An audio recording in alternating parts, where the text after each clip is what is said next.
Hello and welcome to the CX Files podcast for May 19th, 2022. My name is Mark Hillary and I'm in Sao Paulo, Brazil. And I'm Peter Ryan, only a little bit to the north of Mark in Montreal, Canada. I'd say, Mark, an 8 or 9 hour flight north. Yeah, something like that. Probably even more, actually. It takes me just about the same time to go to East Coast US as it does to go to Europe. Which I know. People are often surprised by that, but you kind of forget how far south you've got to go to get down to places like Sao Paulo. But it's interesting you mention it because I was chatting with somebody recently as air travel is picking up now that the pandemic seems to be coming to somewhat of a close. And they were mentioning that from Los Angeles, a lot of people don't realize it takes roughly the same amount of time to fly to Auckland, New Zealand as it does to London, England. Wow. Yeah. I would have thought it was longer actually across the Pacific. Yeah, and just given the rate of travel of airlines these days, or airplanes, and what they can do, now things have been accelerated to a great degree. The world's definitely becoming smaller, but as we know in the CX world, the world might be getting smaller, but it's becoming ever more complicated. Yeah, absolutely. And next week, we're actually going to focus on travel times because we're talking about nearshoring then. But this week, we're talking to Dan Hay, who is the CX and digital transformation leader at Dow. He's also based in Sao Paulo, Brazil. Dow is one of the largest chemical producers in the world. They make plastics, chemicals, agricultural products. And so it's a major global B2b brand. And so we focused in this conversation on something a bit different because we don't often talk about B2B CX and how it differs from what we normally see in B2C. So I'll just kick off with a comment on the conversation and then get you to comment as well, sure. Peter. I thought it was really interesting to hear Dan's comments on the Dow B2B platform. They've got over 10,000 different products available. So actually, if you go on their website and look at it, it looks more like a regular e-commerce site. It's as if you're just doing a regular kind of B2C shopping. But they've still got a lot of human contact with sales teams directly talking to customers. So it's a really interesting mix. Listening to him talking about it, there is a real digital transformation and learning from B2C, creating this whole kind of shopping platform for B2B customers. But at the end of the day, they quite often still like to just get on the phone and talk to a salesperson as well. Yeah, B2B, I think, is probably to a large degree the undiscovered country of CX. It's really an area that I think has a tremendous amount of potential for service providers, technology providers, et cetera. But the cash cow has always been associated with B2C. But let's be very frank here. B2B is undergoing some tremendous changes. And something I really thought was interesting with Dan's discussion that you had with him, Mark, was the fact that he talked a lot about how the B2B consumer is changing. There are some that do enjoy picking up the telephone, but when he was talking about how a B2B customer would look at procuring different products or services, it used to be that you would have a rep that would come through the office, that they would sit down, have a coffee with you, go through a catalog of different offerings, and then you would pick out the ones that you wanted, almost ticking the boxes. But the comment that Dan made that really struck me was the fact that there are so many procurement managers now who are working within different organizations that prefer to just get online, to go and shop for different elements for their businesses the same way they'd shop for themselves. Now, there's always going to be the need every now and again to meet with a rep. There's always going to be the need to pick up the telephone.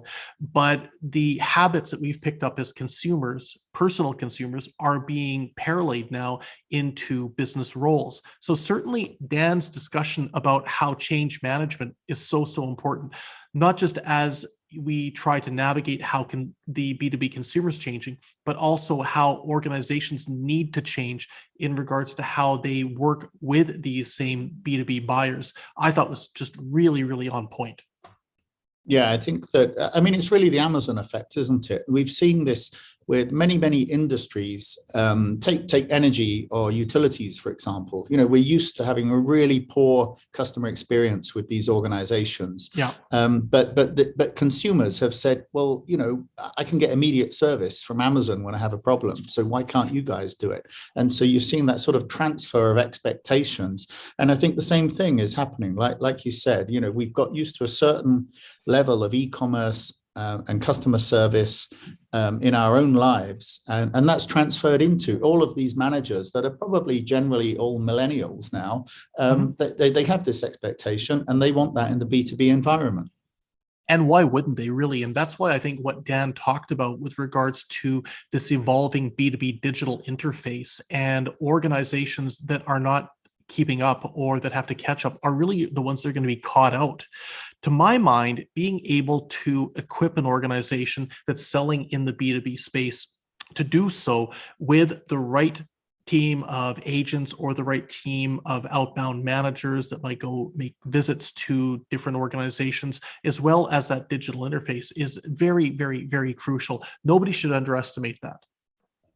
Yeah, and we didn't talk about it specifically, but there is an opportunity for the BPO community that we often talk to, working with more B2B clients as well, because B2B needs this process of account management. They're like, when you have an established set of customers, that you want to be talking to them at least once a month or once a quarter, and you can charge a BPO with actually sort of undertaking those processes. And I think that there's a big untapped seam of potential opportunities here in the B2B world that is often ignored.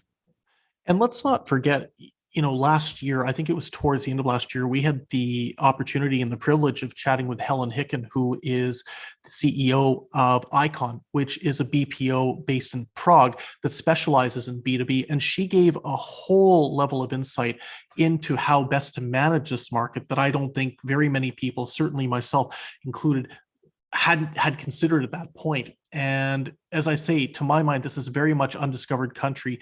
And Dan just, I think, illustrates that to the point as we sit here in May 2022. Okay, so let's go straight to this conversation between myself and Dan Hay at Dow.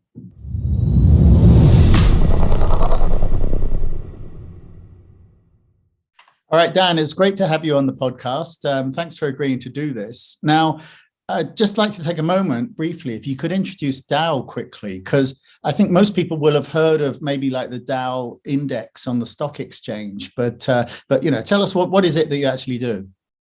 Yeah, so Dow Chemical is a better way. If you're searching, it's better search for Dow Chemical because you do get the Dow Jones Exchange. And actually, we've been around for about 125 years. This month, we're celebrating that as an anniversary, and it's one of the biggest chemical companies in the world.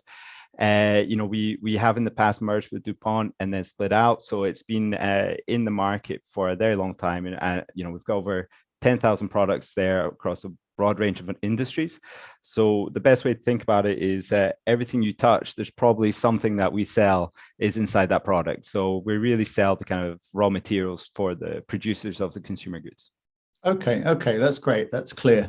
So it's clearly a B2B company. You're not sort of selling to end like B2C consumers. And I think that most of the companies we talk to on this podcast are normally B2C. So it's interesting to get this different perspective. But like you mentioned, your e-commerce platform, and I had a look online just to take a look, you've got over 10,000 products. It actually looks a bit like an e-commerce, like a regular retail store. Is that it's like a general approach that you're taking? I mean, modern B2B is actually a lot more like B2C than we all thought. Yeah, I think there's always going to be similarities because at the end of the day, we are, marketing and selling our products to humans, and humans require a certain type of UX that works for them. But ultimately, our decision to primarily go into e-commerce and the structure of our site is guided by our customer centricity ambitions. We've got 4 ambitions for the company globally, and customer centricity is one of those 4. The part of that is listening to what our customers want, developing solutions. And about 4 years ago, what we noticed is that our portfolio, as you said, 10,000 is a lot of products. 4 years ago, we had over 400 plus sites promoting those products. And so if you're trying to find out what you can buy from us, it's nigh on impossible, right? When you're navigating different sites for different products. And so we made a decision what was right on the customer, but a big job here is consolidating that and creating a single end-to-end digital experience. And I think the approach to e-commerce probably is similar to B2C in the sense that we want to give our customers options. It's very simple. We don't want to just say you can only buy online. We want to give them the option to call their customer service rep, or if it's a transaction they've done multiple times, they can buy online, and it's a lot simpler, and they can do it at the time that they want to, not when we're operating with our call center. So similar to big B2C e-commerce, I think it gives us a single platform where we can be purposeful around our experiences. But on the other side, it's only natural we're going to learn a lot from B2C. We're all consumers. We all use the big sites. I'm not going to name all those big sites, but we're all used to it. And what you can see there is they've got really good at presenting big catalogs to people, make it easy to buy. And ultimately, I think we have a shared ambition there. Yeah, and I can see from a couple of press releases I read that if we look at the 2021 sales, the digital sales were about 30% up on the previous year. And now digital is like a really big chunk of all of your sales. So have you had to sort of adapt the sales culture to embrace a more digital approach? Yeah. I think Dow is a traditional company in a traditional industry. So it's been a big change in mindset. And I think for what Dow's been really good at is recognizing that change is not easy for everybody, and it's different for everybody. And so a big focus of us, of the company, is on change management. How do we help people navigate change? How do we structure it in a way that people are equipped as well, trained in the right way, and communicating why it's important for this change to happen, right? Because it's quite easy to think that you don't need to change, right? And so a key part of that is demonstrating to everyone we're not taking anything away from our customers. We're just adding more options, right? And so it's not a change to a single type of, we're only doing e-commerce. It's, we're expanding our options out. And I think a lot of people buy into that because you realize it's right by the customer, and it buys into that kind of customer-centric ambition as well. Yeah, and you mentioned there about changing the kind of relationship. And of course, if you go back a few years, a lot of B2B was very, very personal. You had your field sales actually having relationships with people. But there was some recent McKinsey research on B2B sales, and it said that the vast majority of B2B buyers now want a primarily digital interface. They don't actually want this kind of personal or like a relationship driven interaction. They just want to help themselves, go online, help themselves to the products. And what was this kind of philosophy? Was this like largely how you driven the idea of this like one-stop shop that you created? Yeah, I think it's about giving options. And I think one part to think about is in the chemical industry, a buying decision can be either really simple or it can be very, very complicated. It can be, one of the most complicated decisions ever, especially thinking about creation of, co-creation with customers as well. So I think being open to multiple types of transactions or multiple types of relationships is what's key, giving the platform to enable that. You can't log into Dow.com, buy chemicals tomorrow. If you want to try, Mark, you can register, but we also have to go through certain processes of compliance and develop a relationship. So I don't think in our industry relationships will ever go away, but we might be able to use digital to enable, say, more transactions and then give more energy into the relationship itself. So digital actually enables us to develop probably deeper relationships than what we might previously had. And what's key is, with Dow, you can order from Dow.com. You always have customer service available. You always have a customer manager. And so there's usually a team actually supporting. It's not one person, you'll have a technical person as well supporting. And so a big part for us, particularly thinking about, what do our customers want and when do they want a relationship or a conversation versus maybe a digital interface, is listening to them and understanding, actually listening to them and then changing along with their expectations. So with that, we have learned that hybrid approach is best because there's so many different scenarios that maybe 99% of your transactions are fine online, but that 1%, you know, the one that's particularly tough, you want to talk to somebody to guarantee it gets delivered at the right time. Yeah, and I think that possibly answers what I was going to ask you now, which was around the digital first approach. And you know, because if you switch to digital first, then how do you build stronger long-term relationships? And I guess from what you just said, it's really about not just having only digital, but having that kind of hybrid. Yeah. I think for us, we actually see digital as a way of enabling those relationships. So previously, you know, I don't know how much you have experience you have in the chemical industry, but you know, previously you'd call up your customer service rep, who you probably already have a relationship, and you put in your order, and they'd, you know, check availability, check logistics, and everything for you. The change now is that you can do that online, but you might want to talk to your customer service rep about an order you have is particularly sensitive, or one that you want to guarantee is coming on time. And so that relationship is strengthened because you're seeing them as a partner rather than somebody you call just to make your order. And so taking that transaction, putting online, gives you more time to talk about things that, you know, future growth opportunities, for example, as well. So adding more value into that relationship. So digital is an enabler, but then you don't want to just say, hey, you can only use digital, because then it can create panic, and you know, it can be quite stressful, because if an order goes wrong and you want to talk to somebody, right? So there's always that option. And would you say then that compared to, I don't know, 5 or even 10 years ago, this is the big difference, that the digital takes away all the day-to-day kind of ordering, and the human interaction is about all the more kind of higher value interactions then?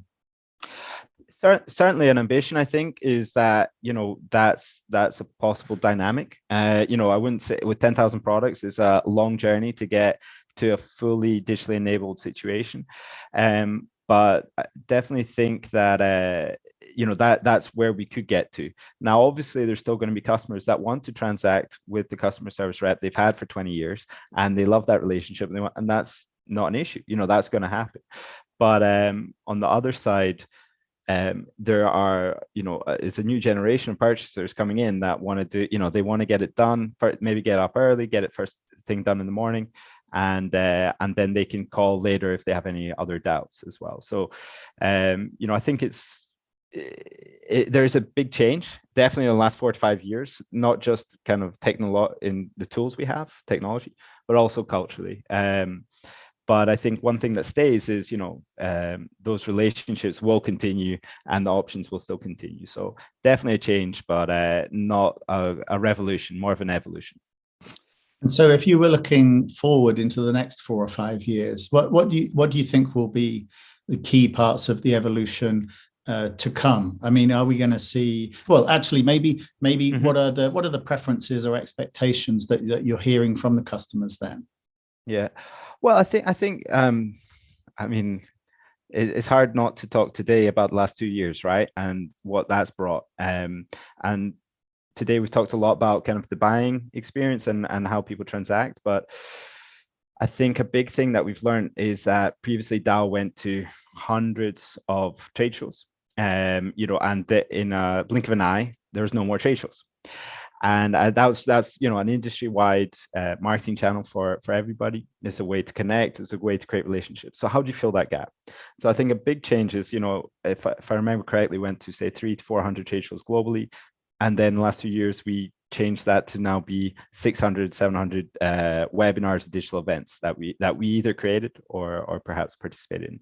So I think, though, that change actually brings us into a different kind of dynamic where we realize relationships don't need to have that personal touch all the time. You can maybe have 1 or 2 physical meetings and then augment them or support them with your digital world. And with things like the meta world and things like that, I don't know if we'll jump straight into there, but you know, it presents new opportunities, particularly around co-creation, innovation, and being able to bring the customers that might be quite remote into our kind of innovation centers to do a lot of the pre-work behind an innovation, for example, and then just coming for that kind of more material touch of the materials, which is always important when you're talking about our industry. I think the main thing that for the future as well, thinking about, what should we be looking at is we've got a big commitment to customer centricity, to being easy, enjoyable, effective is our focus. And with that gives you a dynamic platform where if we continue to listen, continue to improve, our future is guided by our customers to a certain degree, because we're trying to listen to them and understand what they want, and then developing things that enable that to happen. So hopefully that continues in the future, because I think it's a great way. I'm very passionate about it. I love hearing about, our customer experiences, positive and negative, and that gives, a great motivation to drive forward, but also gives a good focus where, digital can be really confusing about which tools you use. But if you center in on, a focus like customer centricity, it actually becomes a lot easier to validate what's important and what's not, and not jump on the fads, right? Because that's also a dangerous thing when you're looking at digital. All right, Dan, that's fantastic. Thanks for the insight.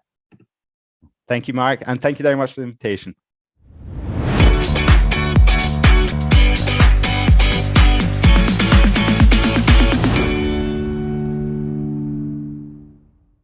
Thanks for listening to the CX Files podcast. We really appreciate your feedback and suggestions. You can reach myself, Mark Hillary, or Peter Ryan via LinkedIn. Please also leave a rating or review on your favourite podcast provider, as that helps more people to find us. As always, we'd like to thank Chris Haig at Traction Media for the CX Files graphics. See you next week.